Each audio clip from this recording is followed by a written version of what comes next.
November 11th, 1943. The steel wheels of the train screamed against the rails, a rhythmic, grinding sound that had become the soundtrack to Corporal Giuseppe Rossi's new existence. From the grimy window of the rattling train car, he stared out at a landscape he couldn't believe, a vast, empty world that swallowed the horizon. They had told him America was a land of towering cities, but for days all he had seen was this: nothing. An endless expanse of flat, brown earth under a sky so enormous it felt like a physical weight. Back in Sicily, the sky was a familiar, intimate blue, held in place by mountains and the sea. This American sky was a void. Each click of the wheels on the track was taking him deeper into the abyss, further from everything he had ever known. A cold knot of fear, tight and persistent, had lived in his stomach since his capture in North Africa. It wasn't the fear of battle. That was a hot, sharp thing that came and went. This was a cold dread, fed by whispers and official proclamations, by the stories told around campfires in the desert under the indifferent stars. His deuce, Mussolini, had been clear. The Americans were not like the English, or even the French. They were a different breed entirely. A mongrel race, the propaganda minister had screamed from the radio, a nation of gangsters and greedy capitalists with no culture, no history, no soul. They were barbarians who had grown rich by accident. Their soldiers, he'd said, were soft, but their masters were cruel. Prisoners taken by the Americans, it was widely known, faced a fate worse than a clean death on the battlefield. They would be shipped across the ocean like cattle, destined for the salt mines of some forgotten desert, or the brutal, soul-crushing production lines of their colossal factories. They would be worked until their bodies broke, fed just enough to keep them standing. A lesson to the world in the soulless efficiency of the dollar. Giuseppe squeezed his eyes shut. The image seared into his mind. A dark, suffocating mine shaft. The clang of pickaxes. The whip of a guard who spoke a language he couldn't understand. He was 21 years old. He had been a stonemason's apprentice in his village, his hands meant for shaping limestone, not for digging his own grave in a foreign land. The man beside him, a grizzled sergeant from Naples named Marco, nudged him. "Look," Marco grunted, his voice a low rasp. Giuseppe opened his eyes. Standing by the door at the end of the car were 2 American guards. They were enormous men, bigger than any he'd seen back home, their uniforms crisp, their faces impassive. One of them was chewing something methodically, a rhythmic motion of his jaw that seemed both casual and menacing. He held a rifle, but loosely, as if it were an afterthought. They weren't scowling or shouting. They were just watching. This quiet, confident surveillance was somehow more unnerving than open brutality. It felt predatory. The Italians in the car were silent, a huddled mass of olive-drab wool and fear. They were all thinking the same thing. When does the cruelty begin? When does the mask of civility drop to reveal the true face of the monster? They had been fed, given water, even strange, sweet-smelling cigarettes. It had to be a trick. A way to fatten the lambs before the slaughter. The train whistle blew, a mournful cry that echoed across the empty plains, and Giuseppe felt a fresh wave of despair. The sound was like a funeral dirge for a life he would never see again. He thought of his mother, of the scent of lemons in his family's small garden. He had been a soldier of the new Roman Empire. Now he was nothing, a piece of cargo being delivered to a brutal master, and he was stunned by the terrifying silence of this new world. This pervasive fear was not an accident. It was the carefully constructed product of 2 decades of fascist ideology. Benito Mussolini's regime had built its entire identity on a foundation of restored Roman glory, martial strength, and a virulent, expansionist nationalism. Central to this was the concept of the new Italian man, a figure of discipline, courage, and absolute loyalty to the state. To forge this new man, fascism required an enemy, a corrupt, decadent other, against which Italy's supposed virtues could be defined. For years, this enemy was primarily the decaying democracies of Britain and France. But with America's entry into the war, Italian propagandists found their perfect villain. The United States was everything fascism was not. It was individualistic, not collectivist. It was a melting pot of races, not a pure, ancient bloodline.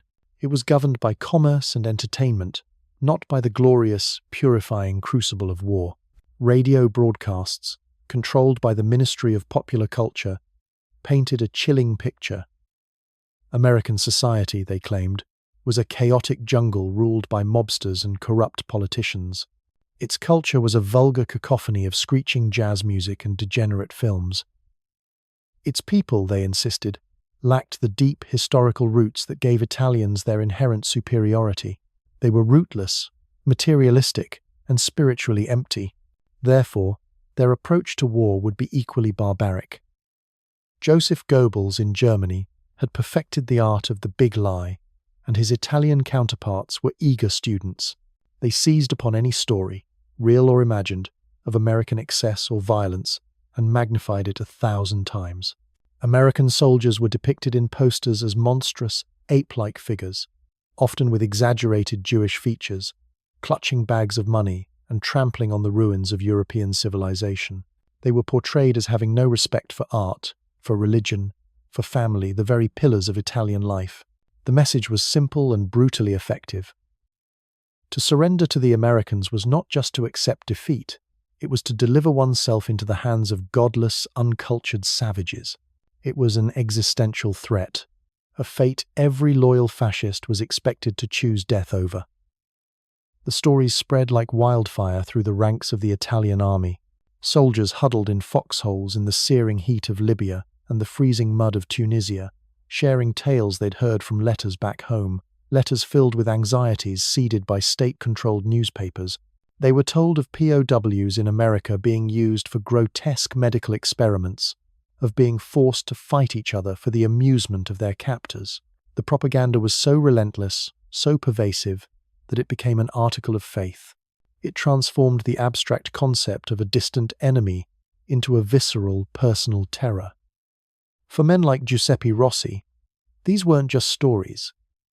They were a preview of their own future.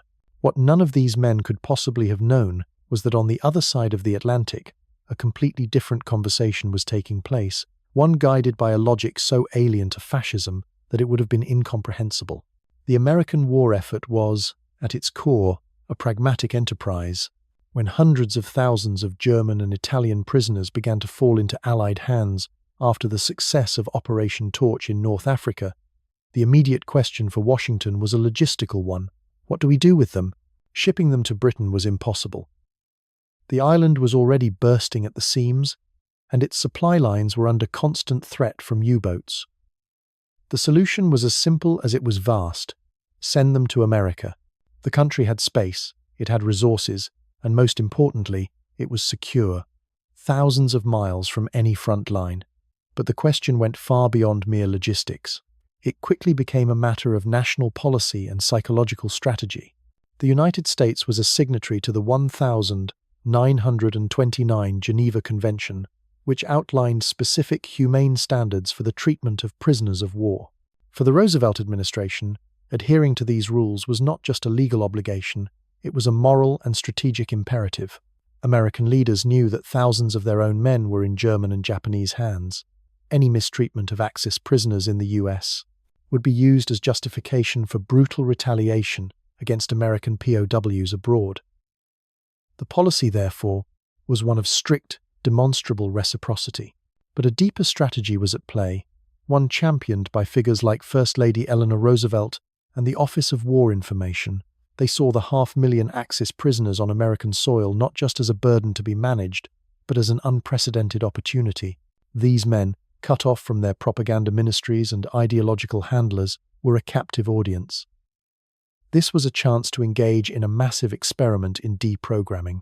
The goal was not merely to warehouse the enemy until the war was over. It was to win the peace before the fighting had even stopped. The unspoken policy was to kill fascism with kindness. The plan was to expose these soldiers, most of whom were young men from rural, often impoverished backgrounds, to a reality that would systematically dismantle the lies they had been told. This was to be a shock and awe campaign of a different sort, waged not with bombs and bullets, but with abundance, fairness, and a surprising degree of freedom. The theory was simple. A man who is treated with dignity, fed well, paid for his labor, and shown a functioning, prosperous democracy firsthand, is unlikely to return home as a fervent believer in the ideology that led him to ruin. It was a long-term investment in a post-war Europe. The Americans weren't just imprisoning soldiers, they were cultivating future allies. Camps were deliberately placed in rural areas across 45 states, from the farmlands of the Midwest to the forests of the South. The prisoners would see the sheer scale and wealth of the American heartland. They would work on farms and in canneries, non-military work permitted by the Geneva Convention, and they would be paid for it in camp scrip, which they could spend in post-exchanges on everything from Coca-Cola to toiletries. They would see ordinary Americans, not the monsters from their posters, and they would be stunned by what they found. The strategy was as audacious as it was vast. It was a psychological war being waged quietly, far from any battlefield, and its opening salvo was about to be fired from a rattling train car in the middle of nowhere, aimed directly at the heart of men like Giuseppe Rossi, who still stared out the window, expecting the worst. Completely unaware that the world he knew was about to be turned upside down, the train finally shuddered to a halt, the long, metallic groan of brakes signaling an end to the journey and the beginning of a terrifying new chapter. The doors of the car were thrown open, and the first thing that hit them was the light, a brilliant white glare that made them flinch and shield their eyes. It was followed by the air. It wasn't the salt-tinged air of the Mediterranean or the dry, dusty air of the desert. This air was thick, heavy with the smell of damp earth, pine needles, and something else. Something sweet and faintly rotten, the smell of a swamp. An American sergeant, his face tanned and creased like old leather, barked an order in English, a sound like tearing canvas. The words were meaningless, but the tone was clear. Out. Now. As Giuseppe Rossi shuffled out of the train car and onto the packed dirt platform, his worn-out boots crunching on the gravel, he got his first proper look at his new home. He didn't know it yet, but this was Monticello, Arkansas. A place so removed from his world, it might as well have been the moon. The camp was exactly what the propaganda posters had promised. It was a sprawling, ugly thing, a grid of drab wooden barracks surrounded by a perimeter of tall fences, their chain links glinting in the sunday. At each corner stood a guard tower, a wooden perch for a man with a machine gun. This was it, the salt mine, the slave labor camp. A wave of grim confirmation washed over the prisoners. They exchanged dark looks, their fears now given a physical form. "See?" Marco muttered, his voice low and bitter. Just as they said, they were herded into a semblance of formation on a dusty parade ground, a disorganized column of exhausted men in faded uniforms. They stood under the oppressive sun, sweating, waiting for the commandant to appear and deliver the speech that would lay out the brutal terms of their enslavement. They tried to stand tall, to maintain some shred of the discipline that had been drilled into them, but their shoulders slumped with the weight of dread. They looked at the American guards, who stood watching them with an unnerving calm. The Italians whispered among themselves, their voices barely audible. They mocked the guards' accents, the way they walked, the way they held their rifles.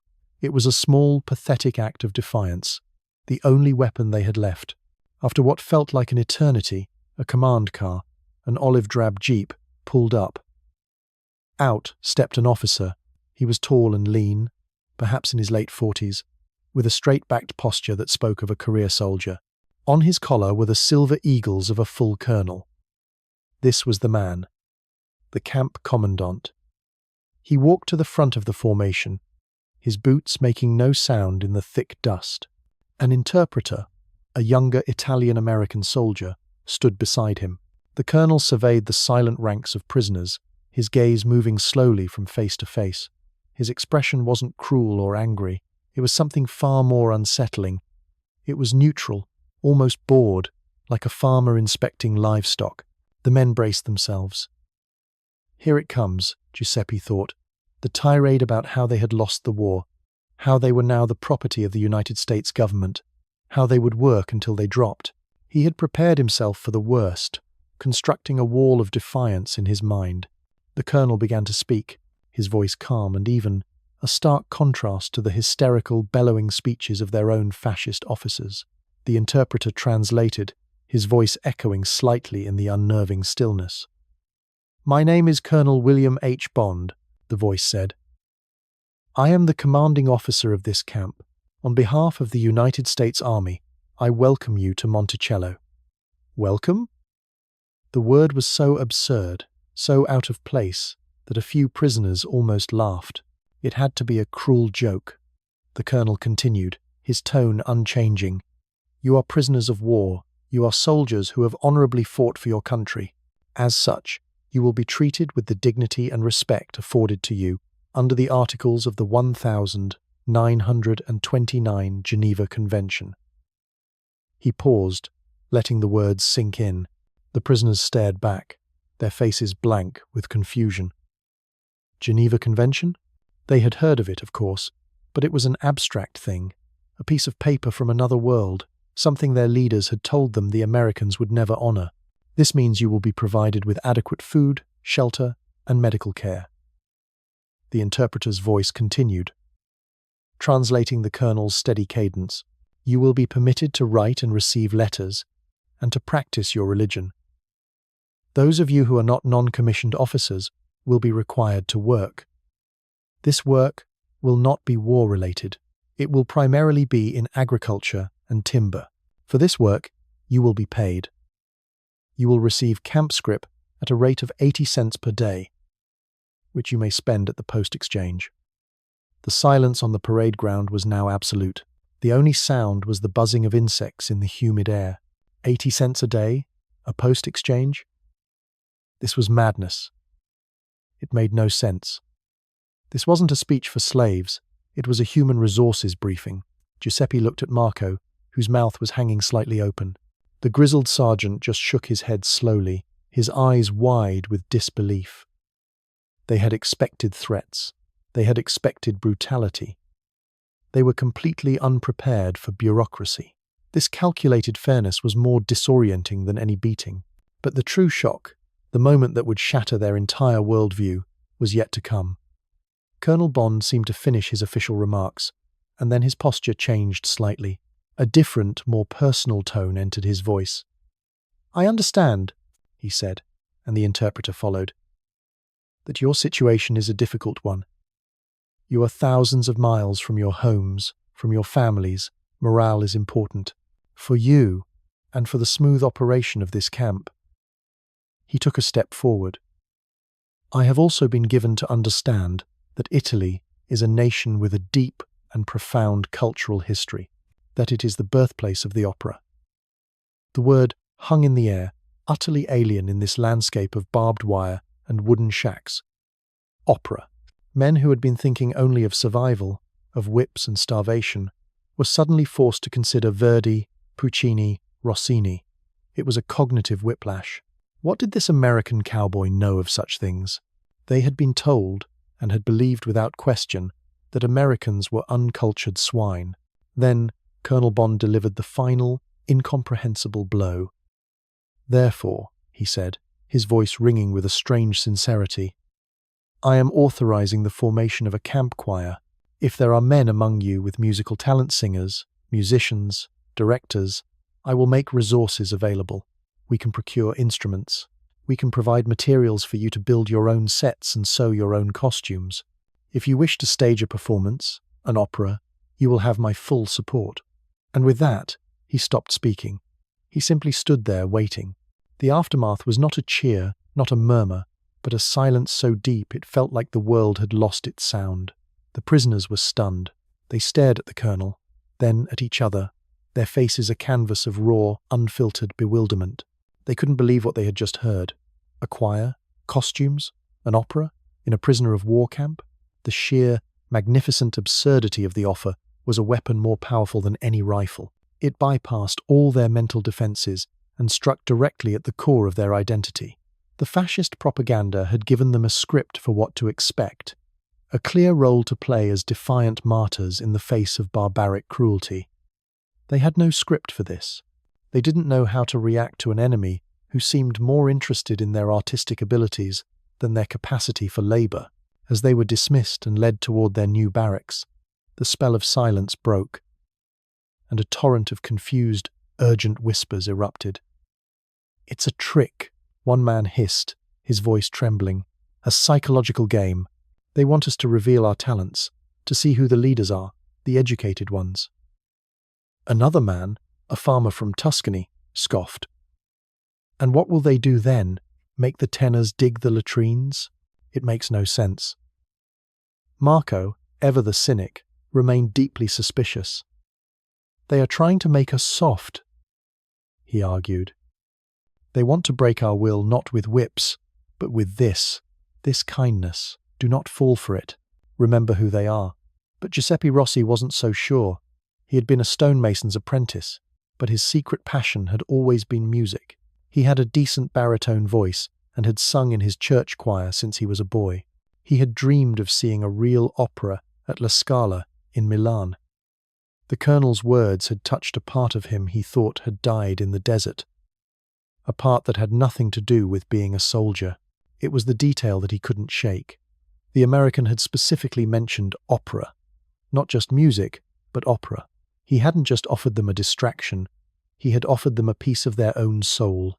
The lies of the deuce, which had seemed as solid and immovable as mountains just that morning, now felt like smoke. For the first time, Giuseppe allowed himself to wonder if everything he had been taught about this enemy, about this strange, vast country, was a lie. The collision had occurred. The world he knew had been shattered, not by an explosion, but by a quiet, unbelievable offer to let them sing. For days after the commandant's astonishing offer, a nervous uncertainty gripped the Italian prisoners at Monticello. The idea of forming an opera choir was a seed planted in the most barren soil imaginable, and the men didn't know whether to nurture it or crush it under the heel of their cynicism. It was still seen as a probable trick. The camp's routine was established quickly, and it was a world away from the brutal slave labor they had envisioned. They were woken at dawn, given a breakfast that was plain but shockingly plentiful eggs, bread, a hot bitter drink they learned was coffee, and then trucked out to local farms or timber operations. The work was hard, especially under the humid Arkansas sun, but it was honest labor. They felled trees and harvested tomatoes alongside local farmers, who regarded them with a mixture of curiosity and weary indifference, not the hatred they had been promised. At the end of the day, they returned to the camp, were fed again, and had the evenings to themselves. It was in these evening hours that the colonel's offer hung in the air, a silent, unanswered question. The transformation from a shocking idea into a systematic reality began not with a grand decision, but with one man. His name was Mario Fantini, a 40-year-old captain who had been a music teacher in Bologna before the war. Fantini was a quiet, thoughtful man who had largely kept to himself, his face etched with a permanent melancholy. He had seen too much in the desert, lost too many of his young soldiers, but the word opera had lit a flicker of life in his tired eyes. For a week, he debated with himself, torn between deep suspicion and a desperate, gnawing need for the solace of his art. Finally, unable to bear the silence any longer, he approached one of the camp's administrative officers, a young Lieutenant Miller, who spoke halting, textbook Italian. With the formal stiffness of a man walking to his own execution, Captain Fantini declared that he was willing to accept the commandant's offer and attempt to form a choir. He fully expected to be laughed at or, worse, to be singled out for some special punishment. He was stunned by the response. Lieutenant Miller didn't laugh. He simply nodded, pulled out a notepad, and asked, "What do you need?" The question was so simple, so practical, it disarmed Fantini completely. Hesitantly, he began to list the impossible: a piano, or at least a pitch pipe, to establish a key; sheet music for Verdi's Nabucco, for Donizetti's L'Elisir d'Amour, a space to rehearse. Miller wrote everything down with the quiet efficiency of a quartermaster ordering ammunition. This was the moment the new reality began to solidify. It wasn't just a whimsical promise from a high-ranking officer. It was now an official, logistical task being executed by the camp administration. The American system, which the prisoners had been taught was a chaotic mess, was revealing itself to be something else entirely. a vast, well-oiled machine that could, it seemed, be geared just as easily toward cultural enrichment as toward war. Within a week, the Americans made good on every single request. An old, slightly out-of-tune upright piano was purchased from a church in a nearby town and delivered to an empty barracks building, which was designated as the rehearsal hall. Lieutenant Miller returned from a trip to Little Rock with a stack of photocopied librettos and scores he had managed to borrow from the public library. The prisoners couldn't believe it. This wasn't a trick. This was a project. The system was not confined to the swamps of Arkansas. This quiet, ideological war was being waged on a massive scale across the entire country, a relentless pattern of psychological deconstruction. At Camp Hereford in the Texas Panhandle, thousands of German prisoners, many of them from the elite Afrika Korps, were held. They were a different breed from the Italians, more disciplined, more ideologically committed, and initially far more resistant to any American overtures. They viewed the guards with undisguised contempt and spent their first weeks in a state of sullen, disciplined defiance. They had laughed at what they saw as the soft, unprofessional nature of their American captors. But the camp authorities at Hereford, following the same unspoken national policy, applied the same strategy, merely tailoring it to their audience. They knew the Germans revered education and high culture. So, instead of an opera, they offered them a university. They established what came to be known as the Hereford University, offering courses in chemistry, engineering, mathematics, and literature. The teachers were German officers who had been professors and engineers in civilian life. The Americans provided the textbooks, the classroom space, and the materials. The German prisoners, who had expected to be breaking rocks under the Texas sun, were instead shocked to find themselves sitting in classrooms debating the merits of Goethe and solving complex equations. They were even more stunned when the camp authorities went a step further and facilitated the creation of a full symphony orchestra. Instruments were procured from all over the state: violins, cellos, clarinets, and trumpets. Soon, the harsh, windswept plains of Texas echoed with the sounds of Beethoven and Brahms, played with technical precision by men of the Wehrmacht. They had been prepared for a battle of wills. They were completely unprepared for a battle of magnanimity. The American approach was relentless. It gave them no enemy to push against, no brutality to rally their defiance. It simply, systematically, and quietly provided them with the tools of their own culture, and in doing so, stripped them of their hatred. This pattern repeated itself in camps across the nation, becoming a symbol of a strange and overwhelming new form of power. At Camp Algona, Iowa, prisoners were offered vocational training in skills like carpentry and masonry. The Americans reasoning that these men would be needed to rebuild a shattered Europe. At Camp Ruston, Louisiana, a German artist was given paints and canvases and allowed to produce a stunning series of murals depicting both the German countryside and the bayous of his new home. This wasn't a series of isolated incidents, it was a coherent nationwide strategy. It was a system designed to prove, through overwhelming evidence, that the foundational beliefs of fascism and Nazism were a lie. The core propaganda message had been that America was a nation without culture, a society of materialistic barbarians. But how could a prisoner believe that when he was spending his evenings rehearsing a Puccini aria, attending a lecture on Shakespeare, or playing a Mozart concerto, the symbol of this new reality, the one that resonated most deeply, was the sound? For the men at Monticello, it was the sound of their own voices, rising together in the humid Arkansas night. Captain Fantini, his melancholy briefly forgotten, proved to be a masterful conductor. He found hidden talent among the prisoners. A tenor who had been a fisherman in Sicily, a bass who had been a factory worker in Turin.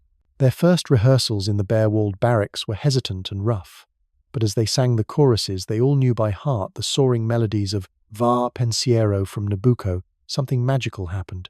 The music transported them out of the camp, over the barbed wire, across the ocean, and back to the village squares and opera houses of home. They began to build sets out of scrap lumber. They sewed costumes from dyed burlap sacks and old uniforms. Their first performance, Donizetti's comedy, L'Elixir d'Amour, was staged for the other prisoners and the American camp staff. Colonel Bond and his officers sat in the front row, and the Italian prisoners, dressed in their makeshift costumes on their hand-built stage, sang with a passion and a power that brought tears to the eyes of captors and captives alike. The sound of that Italian opera, a piece of Europe's highest culture, echoing through a swamp in the American South, was the ultimate symbol of their defeat. It was the sound of a worldview cracking. They had been taught to expect the roar of a brutal, soulless machine.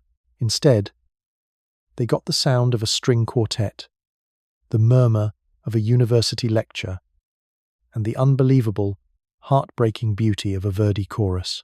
They were being conquered, not by force of arms, but by an enemy that refused to act like one.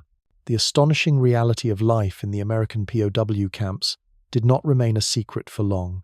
Information trickled back to Rome and Berlin through two primary, officially sanctioned channels: the International Red Cross, whose inspectors regularly visited the camps to ensure compliance with the Geneva Convention, and the carefully censored letters the prisoners were allowed to send home.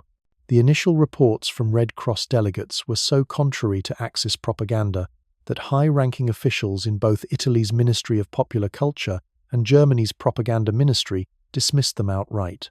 They were convinced the inspectors had been fooled, shown carefully staged model camps, while the real horrors were hidden away. They simply couldn't believe their enemy would be so naive, so stupid. In their worldview, shaped by a cynical understanding of power, kindness was weakness. This had to be a grand deception. But the reports kept coming, consistent and detailed, from dozens of camps across America. They spoke of ample food, fair wages, access to books, and even, unbelievably, prisoner-run orchestras and universities. Then came the letters.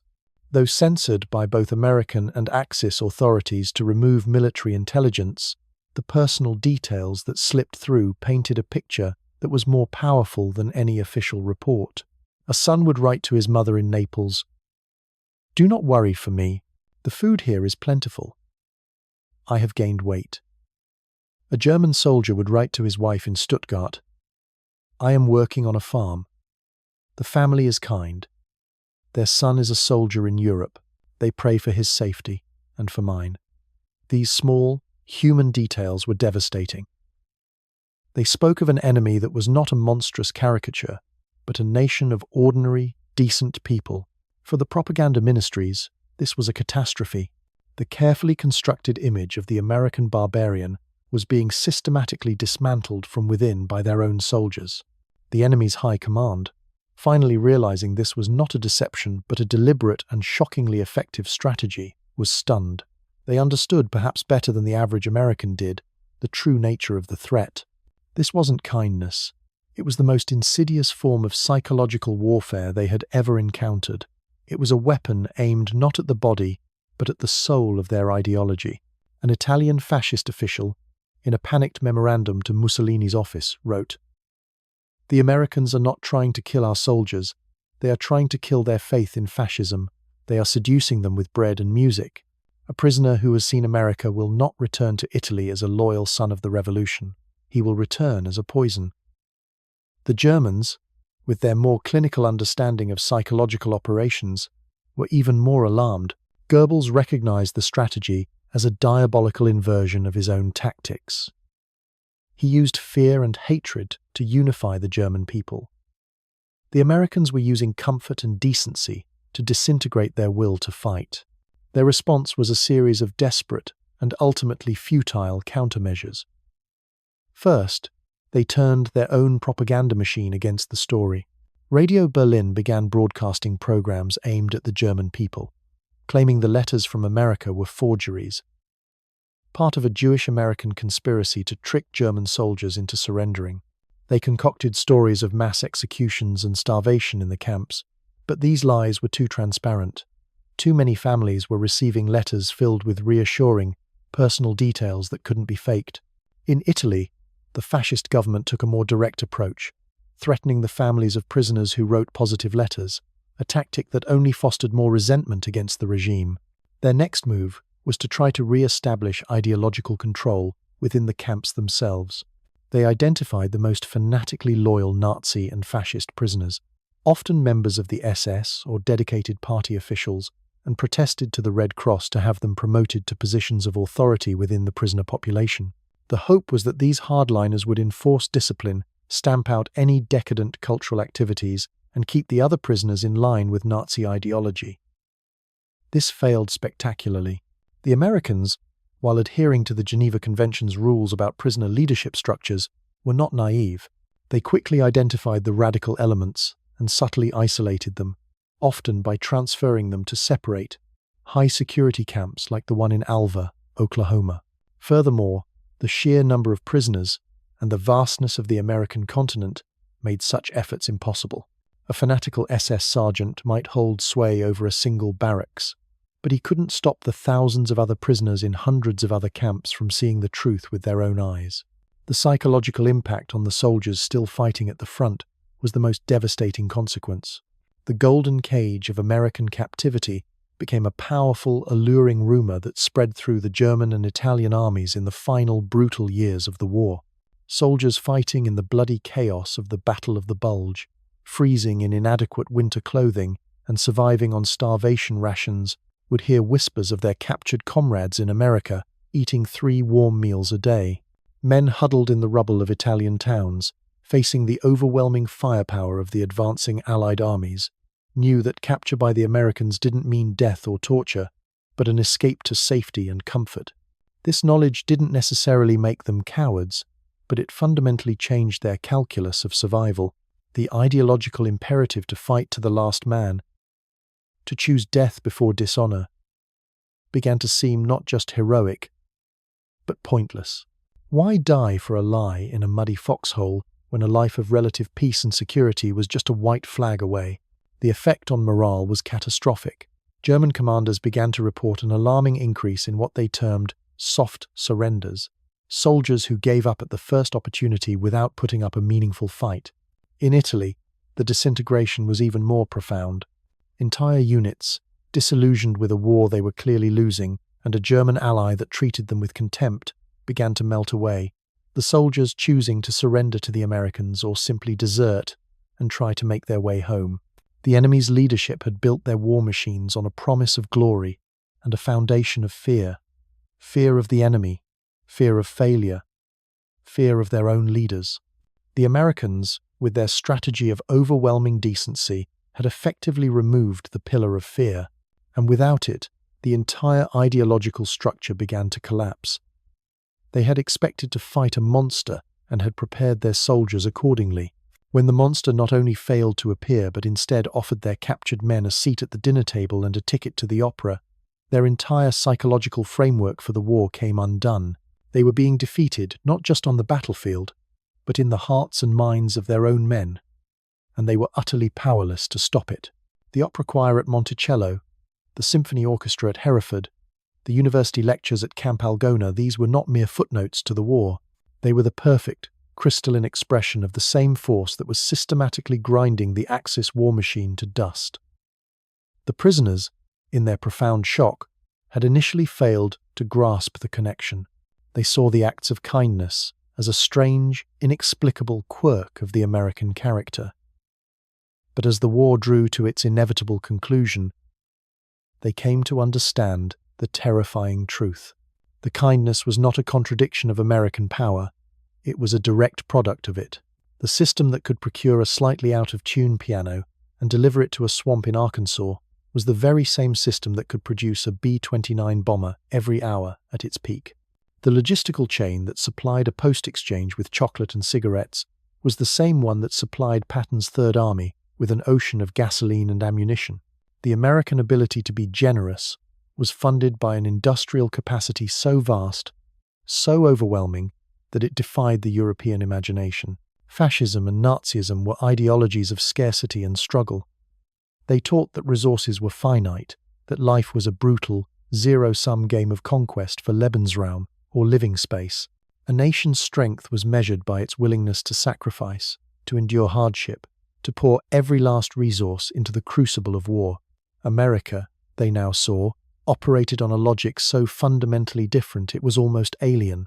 It was a nation of such staggering abundance that it could wage a total, two-front global war and simultaneously ensure its prisoners of war were better fed, than its enemies' civilians.